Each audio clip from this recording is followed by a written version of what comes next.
नमस्कार, मी श्रीकांत उमरीकर. आपण पाहतात ॲनलायझर. लाईक करा, शेअर करा, सबस्क्राईब करा. ॲनलायझरचं ॲप डाउनलोड करा. तमिळनाडूमध्ये कार्तिक स्वामीच्या डोंगरावरती जो दीप पेटवायचा आहे, मशाल पेटवायची आहे, आणि तो मुद्दा इतका पेटेल की जेणेकरून तुम्ही त्या उच्च न्यायालयाच्या न्यायाधीशाच्या विरोधामध्ये इम्पिचमेंट म्हणजे महाभियोग दाखल कराल इतपत ते जाईल असं वाटलं नव्हतं. पण विरोधकांचं असं झालेलं आहे की बुडत्याचा पाय खोलात म्हणतात तसं अजूनच ते गर्तेमध्ये अडकत चाललेले आहेत. म्हणजे एक काळ हिंदू विरोधी अजेंडा राबवून झालं, त्या नावानं वाटेल तशी बोंब केली. ह्याच तामिळनाडूमधले हे उदयनिधी स्टॅलिन यांचे सुपुत्र, तिथले उपमुख्यमंत्री आहेत ते काहीतरी, की त्यांनी सनातनच्या नावानं जे घाणेरडे उद्गार काढले, नाच तागायत त्यांचं न पद गेलं, ना त्यांच्यावर काही कारवाई झाली, ना न्यायालयाने त्यांना काहीतरी म्हणजे शिक्षा सुनावली. याचा सगळ्यात मोठा फायदा त्या व्यवस्थेनं असा घेतलेला आहे तामिळनाडूमध्ये की त्यांनी आता न्यायालयाने दिलेला जो निर्णय आहे त्याच्या विरोधामध्ये, निर्णय तर मान्यच नाही यांना, उच्च न्यायालयाने, मद्रास उच्च न्यायालयाने असं सांगितलेलं होतं की त्या कार्तिक स्वामीच्या डोंगरावरती तो दिवा लावायची हिंदूंना पूर्णपणे परवानगी. पण प्रत्यक्षात तिथं पोलिसांनी जाऊ दिलं नाही. परत लोक न्यायालयात गेले. आम्ही त्याच्यावरती वेगळा व्हिडिओ केलेला. आणि नंतर आता तो खटला सर्वोच्च न्यायालयात गेलाय. म्हणजे खरं तर प्रक्रियेप्रमाणे कोणाचं काय बरोबर कोणाचं चूक आहे ते आपल्याकडे आपण म्हणतो की ते न्यायालय ठरवेल, ते हरकत नाही, तोपर्यंत वाट पाहायची. सर्वोच्च न्यायालयामध्ये हा विषय गेलेला असताना, सर्वोच्च न्यायालयात नियमाप्रमाणे त्याच्यावरती काय व्हायचं ते होईल असं असताना, त्या न्यायाधीशाच्या विरोधामध्ये इम्पिचमेंट म्हणजे महाभियोगाचा खटला दाखल करावा म्हणून आता हे त्यांनी ओम बिर्ला यांच्याकडे सूचना केली, नोटीस दिलेली. संसदेमध्ये तो मांडावा लागतो. 50 खासदारांच्या त्याच्यावरती सह्या लागतात. आणि आश्चर्य म्हणजे त्यावेळी शिष्टमंडळामध्ये अखिलेश यादव असो, काँग्रेसचे नेते असो, सगळे विरोधी पक्ष मद्रास उच्च न्यायालयाच्या ह्या न्यायाधीशाच्या विरोधामध्ये एकत्र आले. त्यांनी आता ती नोटीस ओम बिर्ला यांच्याकडे दिलेली. आता मी जो तुम्हाला मुद्दा मांडतो आहे की विरोधक इतके बावचळे, त्यांचं भाजपशी भांडण असू शकतं, वैयक्तिक पातळीवरती मोदीला शिव्या देणं ही त्यांची गरज असू शकते. राहुल गांधीला वारंवार अदानी अंबानी यांच्या विरोधात तुणतुणं लावायचे, मोदी के दो दोस्त, आणि मोदी त्यांच्या खिशात कसे आहेत किंवा मोदीच्या खिशात तेच जाणे काय शब्द वापरायचे त्यांना. ही सगळी बोंब करून झालेली होती. प्रत्यक्ष निवडणुकांमध्ये मार खाऊन झालेला होता. लोक तुम्हाला थारा देत नाहीत. SIR मध्ये तुम्ही बोंब मारताना प्रत्यक्ष एकही माणूस समोर येत नाही. म्हणजे राजकीय दृष्ट्या बोंब मारून झाल्या, वैयक्तिक पातळीवरती मोदींवरती टीका करून झाली. त्याच्या पुढचा भाग म्हणजे ED CBIच्या नावानं बोंब मारून झाली. IT, ED, CBI या सगळ्या संस्थांनी ज्या पद्धतीच्या कारवाया मध्यंतरीच्या काळात केल्या होत्या त्यामुळे त्यांच्या विरोधामध्ये बोंबलून झालं. ताजी घटना म्हणजे इलेक्शन कमिशनर ज्ञानेश कुमार यांच्या विरोधात वैयक्तिक नावं घेऊन अगदी संसदेमध्ये राहुल गांधी असं म्हणाले की रिटायरमेंट झाल्यानंतर तुला बघून घेतो म्हणून, नंतर तर आमची सत्ता येणार आहे. त्याच्यानंतर रिट्रॉस्पेक्टिव्ह इफेक्टने आम्ही कायदा बदलणार म्हणून सांगितलं.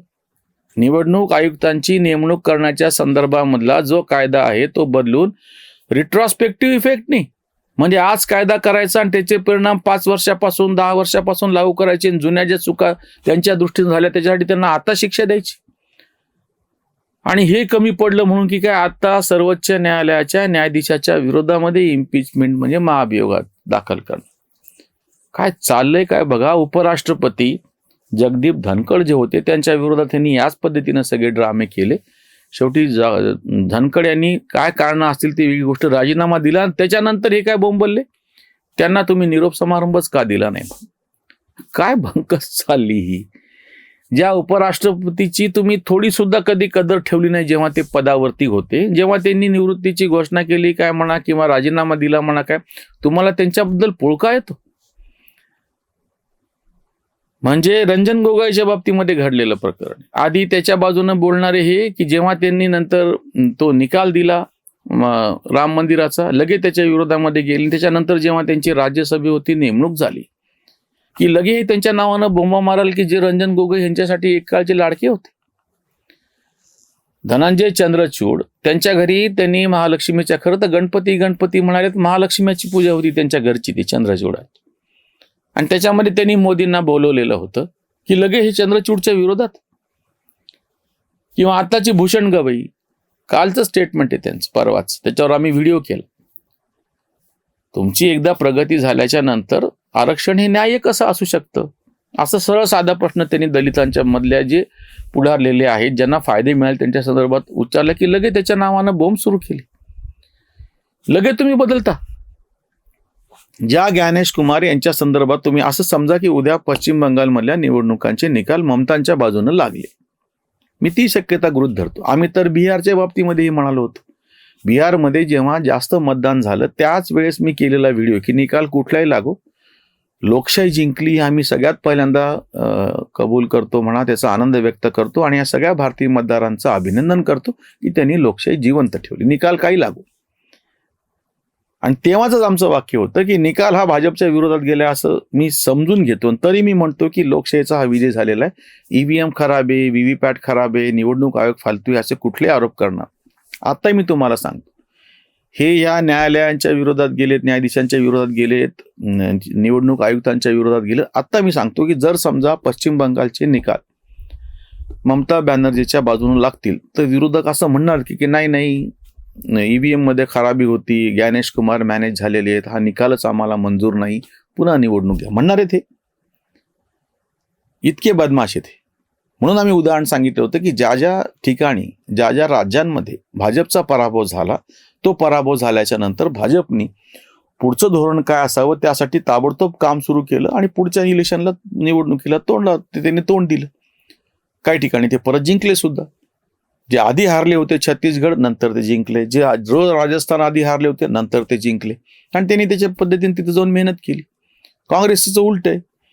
काँग्रेस ज्या ठिकाणी आहे ते आता कर्नाटकामध्ये ते जिंकून आले, तिथं एका शब्दानं बोलत नाहीत काय आणि कशी मॅनेज झालं म्हणून, किंवा राजीनामा देत नाही. अजून महत्वाची गोष्ट म्हणजे ह्यांना इतकं वाटत आहे की निवडणूक आयोग मॅनेज झाला, राजीनामा द्यायच्या सगळ्या विरोधकांच्या खासदारांनी, वेगवेगळा पेच प्रसंग उभा करून ठेवायचा सत्ताधाऱ्यांच्या समोर. तिथे यांच्यात हिंमत नाही.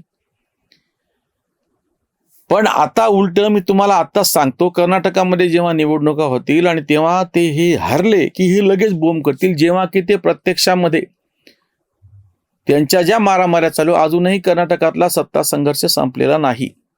बिहारचं तुम्हाला मी उदाहरण सांगतो. प्रत्येक मतदान केंद्रावरती BLA नेमलेले असतात राजकीय पक्षांकडून. आत्ता झालेल्या बिहारच्या निवडणुकीमध्ये काँग्रेसचे BLA फक्त 35% मतदारसंघात होते. म्हणजे ती संख्या काहीतरी जेमतेम 80 का 90 विधानसभेचे मतदारसंघ, 243 पैकी फक्त 35%. 65% मतदान केंद्रावर तुमचे BLAच नव्हते. तिथं काय झालं काय नाही ते सगळी पुढची गोष्ट. आणि हे मात्र नंतर मग निवडणूक आयोगाच्या नावानं बोंबल्याला मोकळे, स्पेशल इंटेन्सिव्ह रिव्हिजनच्या नावानं, SIRच्या नावानं बोंबल्याला मोकळे, व्हीव्हीपॅटच्या नावानं बोंबल्याला मोकळे, EVMच्या नावानं तर बोंबच चालवून आताही संसदेमध्ये राहुल गांधी म्हणतात की कागदावरचे मतदान पत्र पाहिजे म्हणून. विचारांना आपल्याकडचे तथाकथित हे पर्यावरणवादी नाशिक मधल्या तपोवन मधल्या 18 झाडांना मिठ्या घालून बसलेले होते, त्यांना विचारा कागदावरचं मतदान घ्यायचं तर किमान 3 लाख झाडं दरवर्षी कापावे लागतात. मग कोणाला मिठ्या घालून तुम्ही बसलात?